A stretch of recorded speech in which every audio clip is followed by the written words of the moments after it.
GO number 5 వెంటనే GO number 5 వెంటనే GO number 5 వెంటనే నోషనల్ ఇంక్రిమెంట్ వెంటనే no GO number 5 GO number 5 సొంత మండలాల్లో బదిలీలకు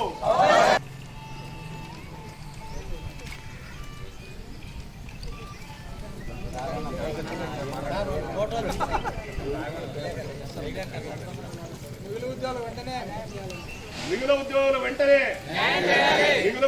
వెంటనే ప్రమోషన్స్ వెంటనే జాబ్ చార్ట్ మొదటగా మనకు ప్రకటించాలి.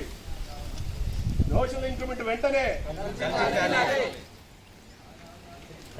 Promotions fast. సచివాలయ ఉద్యోగుల ఐక్యత సచివాలయ ఉద్యోగుల ఐక్యత జీవో నెంబర్ 5 వెంటనే జీవో నెంబర్ 5 వెంటనే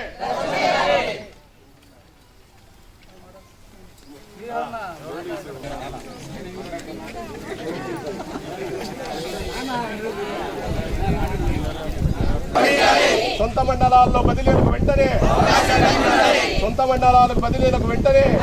ఐక్యత. సచివాలయ ఉద్యోగుల ఐక్యత. గ్రామ సచివాలయాల్లో ఉద్యోగులకు బదిలీలు వెంటనే సొంత మండలాల్లో కల్పించాలి. జీవో నెంబర్ 5 వెంటనే. నోషనల్ ఇంక్రిమెంట్స్ వెంటనే ప్రమోషన్స్ ఫాస్ట్. జీవో నెంబర్ 5 వెంటనే జీవో నెంబర్ 5 వెంటనే సొంత మండలాల్లో బదిలీలకు వెంటనే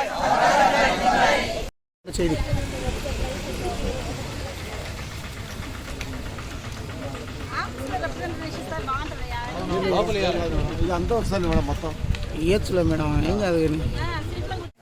మేము సచివాలయ ఉద్యోగుల తరఫున ఈరోజు జీవో నెంబర్ 5తో మాకు ట్రాన్స్ఫర్స్ ప్లస్ రేషనలైజేషన్ చేయాలని కూటమి ప్రభుత్వం మాకు ఒక సర్క్యులర్ ఇవ్వడం జరిగింది. ప్రధానంగా మా అభ్యంతరం ఏంటంటే ఈ సచివాలయ వ్యవస్థ అనేది కొత్తగా ఏర్పడిన వ్యవస్థ.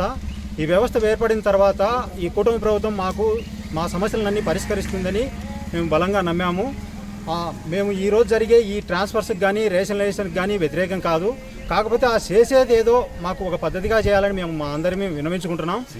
సీనియారిటీ లిస్టు ప్రకటించి ఎవరైతే రేషనలైజేషన్లో ఆ సీనియారిటీ ప్రకారం మిగులు ఉద్యోగులను చేసి ఆ మిగులు ఉద్యోగులు కూడా తర్వాత ఏ డిపార్ట్మెంట్లో వాళ్ళకి అవకాశం కల్పిస్తారనేది కూడా ముందే తెలియజేస్తే మాకు ఎటువంటి ఇబ్బంది ఏమి లేదు.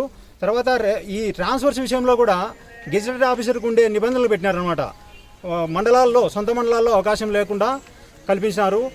మా స్థాయి ఏంటంటే గ్రామ స్థాయి ఉద్యోగం. గ్రామ స్థాయిలో సొంత గ్రామాల్లో పనిచేయకూడదు అనేది గతంలో మాకు నిబంధన ఉన్నది. ఇప్పుడు ఆ నిబంధనను తీసేసి మండల స్థాయిలో మన సొంత మండలంలో పనిచేయకూడదు, వేరే మండలాల్లో అనే నిబంధన తీసుకురావడం జరిగింది. నిన్న వార్డు సచివాలయం వారికి అయితే ఆ నిబంధన సవరించినారు.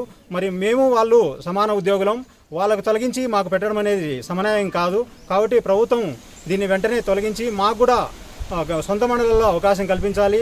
ఎందుకంటే తక్కువ జీతంతో మేము పనిచేయాల్సి ఉంటుంది. ఈ తక్కువ జీతంతో పనిచేసేటప్పుడు వేరే మండలాలకు పోవాలంటే చాలా ఇబ్బంది అవుతుంది. అదిగాక మాకు మంత్రివర్యులు ముందుగానే ప్రకటించినారనమాట, మీకు ట్రాన్స్ఫర్స్ అనేటివి జరుగుతాయి సొంత మండలాల్లో, మీ ముందున్న గైడ్లైన్స్ ప్రకారమైనవి. మేము పిల్లలను అందరినీ బడిలో చేర్చుకున్నాము. ఇప్పుడు ఉన్నటువంటి సొంత మండలాలు లేదంటే వేరే మండలాలకు పోవాలంటే మాకు చాలా ఇబ్బంది అవుతుంది. కాబట్టి మాకు ఇదే కాకుండా చాలా సమస్యలు ఉన్నాయి. మాకు ఒక డిపార్ట్మెంట్ కాదు, అన్ని డిపార్ట్మెంట్ల మీద పెత్తనం ఉందన్నమాట. అంటే 10 రకాల ఉద్యోగస్తులు 10 రకాల శాఖలకు సంబంధించిన ఒక చోట పనిచేస్తున్నాం. ఈ 10 రకాలకు సంబంధించిన వాళ్ళము ఒక సెలవు కావాలంటే ఒక 5-6 మంది అధికారులను అడగాల్సిన పరిస్థితి ఉంది. ఇది మేము ప్రధానంగా ప్రతిసారి ఎన్నోసార్లు వినతుల ద్వారా ప్రభుత్వం దృష్టికి తీసుకోవడం జరిగింది.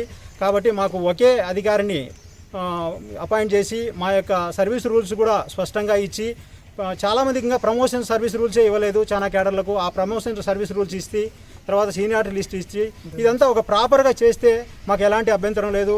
మా యొక్క సమస్యలన్నీ ప్రభుత్వం సవినయంగా విన్నవించుకుంటున్నాం ప్రభుత్వానికి. మా అన్ని పరిష్కరించి మాకు న్యాయం చేయాలని కోరుకుంటున్నాం. సచివాలయ ఉద్యోగుల ఐక్యత. నమస్కారం. ఈరోజు గ్రామ సచివాలయ ఉద్యోగుల తరఫున వేంపల్లె మండలంలో ఎండిఓ మేడం గారికి, ఎంఆర్ఓ సార్ గారికి మా విన్నపం ఏంటంటే ప్రభుత్వం వారికి తెలియజేసేది, మొట్టమొదటగా మాకు ప్రమోషన్లు కల్పించి తర్వాత ట్రాన్స్ఫర్లు చేయవలసిందిగా మొట్టమొదట మేము సచివాలయ ఉద్యోగుల తరఫున ప్రభుత్వానికి విన్నవిస్తున్నాము. అలాగే ఈరోజు జీవో నెంబర్ 5 ఏదైతే ఉందో సొంత మండలాల్లో సచివాలయ ఉద్యోగులకు కల్పించము అనే జీవోను వెంటనే రద్దు చేసి మిగతా వార్డు సచివాలయ ఉద్యోగులలాగే మాకు కూడా సొంత మండలాల్లో అవకాశం కల్పించాలని ప్రభుత్వం వారికి మేము సవినయంగా కోరుకుంటున్నాము. అలాగే మహిళా ఉద్యోగులు కానీ లేకపోతే మిగతా ఉద్యోగులు కానీ ఈ రేషనలైజేషన్ ప్రక్రియలో చాలామంది మిగిలిపోతున్నారు.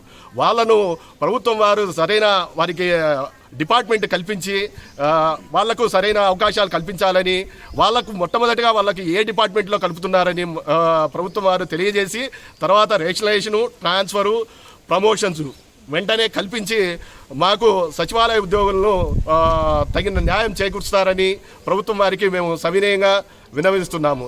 ఈరోజు ముఖ్యంగా విఆర్ఓలు, తర్వాత సర్వేయర్లు, తర్వాత మహిళా పోలీసులు వీళ్ళు రేషనలైజేషన్ ప్రక్రియలో భాగంగా చాలామంది 40 to 50% మిగిలి ఉద్యోగులు ఉన్నారు. వాళ్లకు ఏ డిపార్ట్మెంట్లో వాళ్ళను కలుపుతున్నారు, వాళ్లకు బిల్లింగ్ ఉందా లేదా అనేది తెలియజేసి వాళ్లకు ముందుగా తెలియజేసిన తర్వాత నెక్స్ట్ ట్రాన్స్ఫర్లు జరపండి, అలాగే రేషనలైజేషన్ ప్రక్రియలకు ముందుకు వెళ్లాల్సిందిగా ప్రభుత్వం వారిని మేము సచివాలయ ఉద్యోగుల తరఫున కోరుకుంటున్నాం.